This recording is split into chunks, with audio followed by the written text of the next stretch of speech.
हो रही है।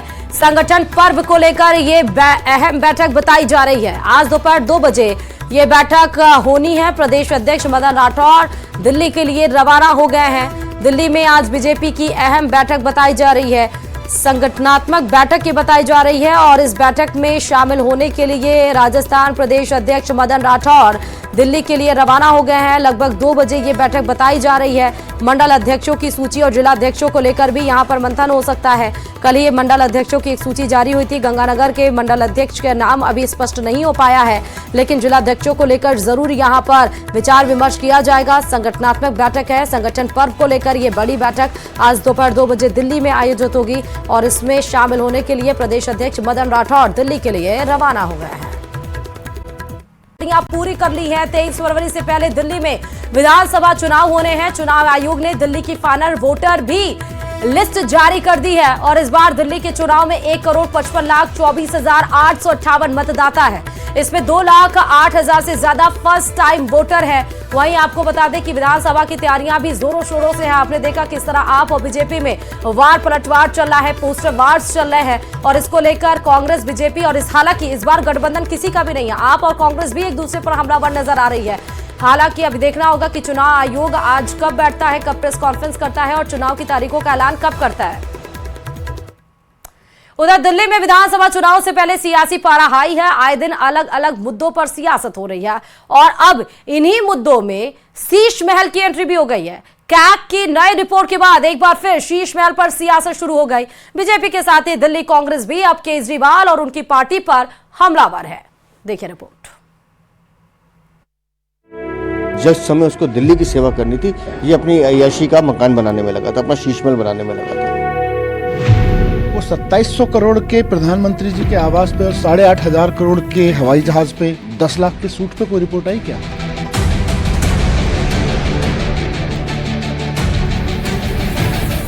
दिल्ली में विधानसभा चुनावों की तारीखों का ऐलान होने में भले ही अभी कुछ दिनों का वक्त हो, लेकिन दिल्ली में सियासी पारा हर रोज बढ़ता जा रहा है। कभी वादों पर तकरार हो रही है तो कभी बिगड़ी जुबान पर जंग चल रही है। कभी पैसों के लिए रजिस्ट्रेशन पर रार हो रही है तो कभी पैसे बांटने पर हंगामा चल रहा है। हर दिन नई नई बातें सामने आ रही हैं और हर दिन नए नए मुद्दे सेट हो रहे हैं और अब इन्हीं मुद्दों में एक नई एंट्री हो गई है, शीश महल। हालांकि शीश महल का मुद्दा कोई नया नहीं है। पिछले कई महीनों से लेकर पिछले दिनों तक इस मुद्दे पर सियासत चलती आ रही है, लेकिन अब सीएजी की एक नई रिपोर्ट ने इस सियासत को और हवा दे दी। इसलिए हम बार बार कह रहे हैं कि ये सीएजी रिपोर्ट जो 2022 तक की, अगर ये 2024 तक की कंप्लीट आती है तो खाली इस भ्रष्टाचार के म्यूजियम शीश महल पर लगभग 75 से 80 करोड़ का खर्च हुआ है, जिसका पैसा अरविंद केजरीवाल ने शराब घोटाले से कमाया है, जल बोर्ड से कमाया है, या विदेशी चंदा लिया है, या विदेशी देश के दुश्मन जो खालिस्तानियों के साथ वो बैठते हैं उनसे लिया है। इसका जवाब अरविंद केजरीवाल को देना होगा। जो ये शीश महल या मुख्यमंत्री निवास, जो भी आप इसको शब्द इस्तेमाल कर लीजिए, अपने में ये दिल्ली में जो पिछले 10 साल में हुआ भ्रष्टाचार है उसका ये सबसे बड़ा, हो सकता है कीमत के हिसाब से सबसे बड़ा नमूना ना हो, लेकिन वो इस तरह के भ्रष्टाचार का सबसे बड़ा नमूना बन के आता है। जाहिर है शीश महल का मुद्दा दिल्ली चुनावों का बड़ा मुद्दा होने वाला है और आम आदमी पार्टी इस मामले में बैकफुट पर है। वो 2700 करोड़ के प्रधानमंत्री जी के आवास पे और 8,500 करोड़ के हवाई जहाज पे और 10 लाख के सूट पे कोई रिपोर्ट आई क्या? आप सीएजी रिपोर्ट की बात कर रहे हैं। पूरे देश के सीएजी रिपोर्ट्स अगर आप पढ़ोगे, उत्तर प्रदेश जाओ, कुंभ के मेले में भ्रष्टाचार की सीएजी रिपोर्ट है। मध्य प्रदेश जाओ, वहां की सीएजी रिपोर्ट पढ़ो, आप गुजरात की सीएजी रिपोर्ट पढ़ो, केंद्र सरकार की सीएजी रिपोर्ट पढ़िए। लाखों करोड़ रुपए के घोटाले और भ्रष्टाचार निकल के सामने आए हैं। हालांकि बीजेपी ने 3 दिन पहले ही ये बता दिया था कि शीश महल दिल्ली में बीजेपी के लिए बड़ा मुद्दा है, जब प्रधानमंत्री मोदी ने अशोक विहार की रैली में इसका जिक्र किया था। साथियों, देश भली भांति जानता है कि मोदी ने कभी अपने लिए घर नहीं बनाया। मैं भी कोई शीश महल बना सकता था, लेकिन मेरे लिए तो मेरे देशवासियों को पक्का घर मिले, यही एक सपना था। दिल्ली में इसी हफ्ते चुनाव की तारीखों का ऐलान हो सकता है और सभी दल इसके लिए जोर आजमाइश में लग गए। बीजेपी और कांग्रेस फिर से सत्ता पाने के लिए नई नई रणनीति पर काम कर रहे हैं, तो केजरीवाल के सामने 10 साल बाद सत्ता बनाए रखना बड़ी चुनौती है। और ऐसे में यमुना प्रदूषण से लेकर शीश महल तक कई ऐसे मुद्दे हैं जो चुनावों में आपके लिए बड़ी मुसीबत खड़ी कर सकते हैं।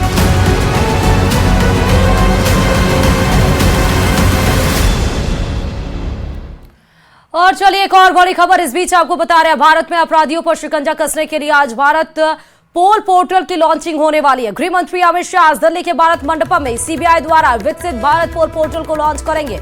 भारत पोल पोर्टल को इंटरपोल की तर्ज पर बनाया गया है, जो अपराधियों की जानकारी साझा करने और उनके खिलाफ तुरंत कार्रवाई का रास्ता खोलेगी।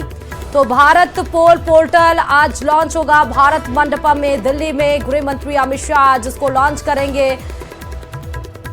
अपराधियों पर शिकंजा कसने के लिए ये जो भारत पोल पोर्टल की लॉन्चिंग की गई है वो बेहद ही महत्वपूर्ण है।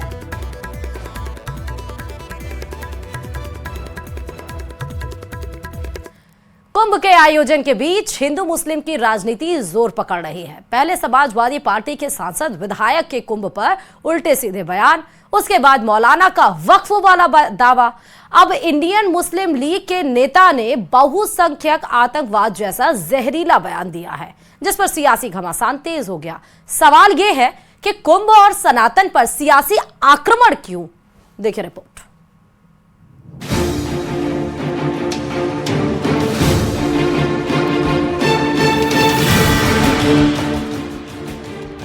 एक और महाकुंभ का आयोजन, सनातन का सबसे बड़ा सम्मेलन, तो दूसरी ओर हिंदू मुसलमान वाली सियासत और बयानबाजी। पहले कुंभ की जमीन पर बरेलवी का वक्फ वाला दांव, अब मुस्लिम लीग का बहुसंख्यक आतंकवाद वाला बयान।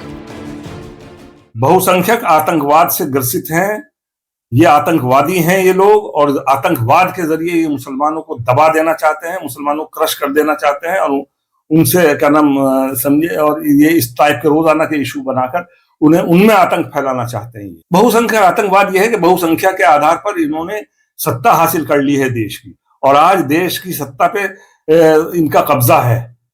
क्या नाम उस देश की सत्ता को इस्तेमाल करके ये क्या नाम जो अल्पसंख्यक हैं देश के, उनको मिटा देना चाहते हैं, उनको दबा देना चाहते हैं, उनको मिटा देना चाहते हैं, उनकी संस्कृति खत्म कर देना चाहते हैं, उनका मजहब खत्म कर देना चाहते हैं। हालांकि ये बयान कौसर हयात ने इंद्रेश कुमार के बयान के जवाब में दिया है, जिसमें उन्होंने काशी, मथुरा और संभल को हिंदुओं को सौंप देने की बात कही है। लेकिन महाकुंभ को लेकर भी इसी तरह की बयानबाजी और सियासत चल रही है, जिसका साधु संत विरोध कर रहे हैं। और इस प्रकार से जो लोग विरोध करते हैं वो सनातन विरोधी हैं, और सनातन विरोधी होने के कारण से वो राजनीति कर रहे हैं, जो गलत है। आज दुर्भाग्यजनक स्थिति है। उन तमाम लोगों को विश्लेषण करना चाहिए अपनी मानसिकता का कि क्या वो भारतीय परंपरा से मेल खाते हैं, अथवा पूरी तरीके से अंग्रेजियत और मुगलियत सल्तनत उनमें समा गई है। ऐसे लोगों को शर्म से डूब जाना चाहिए। लानत है ऐसे लोगों को। हालांकि कुंभ पर सियासत करने का आरोप लगाकर बीजेपी विपक्ष पर सवाल उठा रही है, लेकिन विपक्ष का कहना है कि वो सभी धर्मों को मानने वाले हैं। बयानबाजी का काम बीजेपी का है। सिर्फ एक ही भगवान का देश थोड़े है, और फिर राजनीति में भगवान कहाँ से आ गए? आप लोग जिस तरह से राजनीति में भगवान का इस्तेमाल कर रहे हैं, ये तो आपकी कुंठा का परिचय है। आप बेहद कमजोर हैं, आपको संवैधानिक चीजों पर भरोसा नहीं है। संविधान को आप लोग अलग कर रहे हैं। जहां तक मैं समझता हूं कि भारतीय जनता पार्टी में बैठे सरकार के लोग, ये लोग खुद ही उसको राजनीतिक रूप दे रहे हैं। देखिए, विपक्ष में होने की हैसियत से अगर हम किसी चीज़ में कमी, अगर हम उस कमियों को गिनाने का काम करते हैं तो वो हमारे ऊपर बता भाई इतने लोग, इतने श्रद्धालु वहाँ पर आने वाले हैं, हम समझते हैं, और हम समझते हैं लोग आने भी लगे हैं, तो उन श्रद्धालुओं को कोई दिक्कत ना हो, कोई परेशानी ना हो। कुंभ और हिंदू मुसलमानों पर जारी इन्हीं बयानों के बीच राज्य मंत्री कुंवर ब्रजेश सिंह का एक विवादित बयान सामने आया, जिस पर घमासान मचा है, जिसमें उन्होंने बाबर की औलादों से पैर छूकर वोट न मांगने की बात कही है। उन्होंने कहा कि हम राम के वंशजों से वोट मांगते हैं और जीतते हैं। छाती ठोक के कहते हैं ये भारत है, हम भारतवंशी हैं, हम भगवान राम के वंशज हैं। ये देश जिसने भारत माता को अपनी मां माना है, ये देश जिसके आराध्य भगवान राम है, ये देश जिसके आराध्य भगवान कृष्ण है, इस देश के अंदर रहने वाला प्रत्येक वासी भगवान राम को आराध्य कहेगा। हम बाबर की औलादे नहीं है तो हम बाबर के लोगों के पैर छूने के लिए वोट की मांग करें। हम वोट भी मांगते हैं तो भगवान राम के वंशजों से ही मांगने जाते। कुल मिलाकर हिंदू मुसलमान की सियासत जारी है, मंदिर मस्जिद पर घमासान मचा है और अब महाकुंभ के अद्भुत संयोग में भी सियासी प्रयोग हो रहा है। Bureau report, news 18। और चलिए अब बात करते हैं एचएमपी वायरस की, जिसने भारत में भी दस्तक दे दी है। देश में एचएमपी वायरस का 5वां केस मिला है, तो वहीं केंद्र सरकार देश में फैल रहे एचएमपी वायरस को लेकर अलर्ट पर है और हालात पर पूरी निगरानी रखे हुए। केंद्रीय स्वास्थ्य मंत्री जेपी नड्डा का कहना है कि घबराने की कोई जरूरत नहीं है, वाकई घबराने की कोई जरूरत नहीं है, क्योंकि ये आरएनए वायरस है। जरूर चीन में हालात थोड़े गड़बड़ हैं, लेकिन अभी डब्ल्यूएचओ की तरफ से कोई भी डिक्लेरेशन नहीं आया है। हाँ, इसमें आपको सर्दी, जुकाम और बॉडी पेन जरूर होता है, लेकिन इसमें पैनिक करने की कोई जरूरत नहीं है। जैसे कोविड-19 में तमाम लोगों को उनकी हालत, उनका स्वास्थ्य इसलिए खराब हो गया था क्योंकि बहुत लोगों को पैनिक अटैक भी इस दरमियान आ गया था कि उनको सर्दी जुकाम अगर हो गया है तो वो समझ रहे हैं कि उन कोविड-19 का शिकार हो गए। एचएमपी वायरस कोई पहला वायरस नहीं है, 2001 में ये वायरस आ चुका है। ये उतना ज्यादा डिस्ट्रप्टिव वायरस नहीं है, इसीलिए जरूर 5 केसेस मिले हैं, लेकिन स्वास्थ्य मंत्रालय जरूर इस पे नजर बनाया हुआ है। थोड़ा सी डिस्टेंसिंग अगर आप फॉलो करेंगे, हाथ को धोएंगे, मास्क लगाएंगे तो सेफ है। ये उतना खतरनाक वायरस नहीं है जितना कोविड-19 था। हेल्थ एक्सपर्ट्स ने एचएमपीवी वायरस के बारे में यह स्पष्ट किया है कि यह वायरस कोई नया वायरस नहीं है। इसकी पहचान सबसे पहले वर्ष 2001 में हुई थी और कई वर्षों से यह विश्व भर में फैल रहा है। एचएमपीवी वायरस एक ऐसा वायरस है जो हवा के जरिए सांस लेते समय एक दूसरे में फैलता है। देश के हेल्थ सिस्टम्स और सर्विलेंस नेटवर्क्स किसी भी उभरते हुए हेल्थ चैलेंज के प्रति क्विक रिस्पांस देने के लिए सक्षम है और तैयार है। हम स्थिति का क्लोज मॉनिटरिंग कर रहे हैं, हम स्थिति का बहुत नजदीकी से जायजा ले रहे हैं और हम ये कह सकते हैं कि हमें चिंता का कोई कारण नहीं होना चाहिए। स्वास्थ्य विभाग इन सारी बातों पर नजर रखे हुए।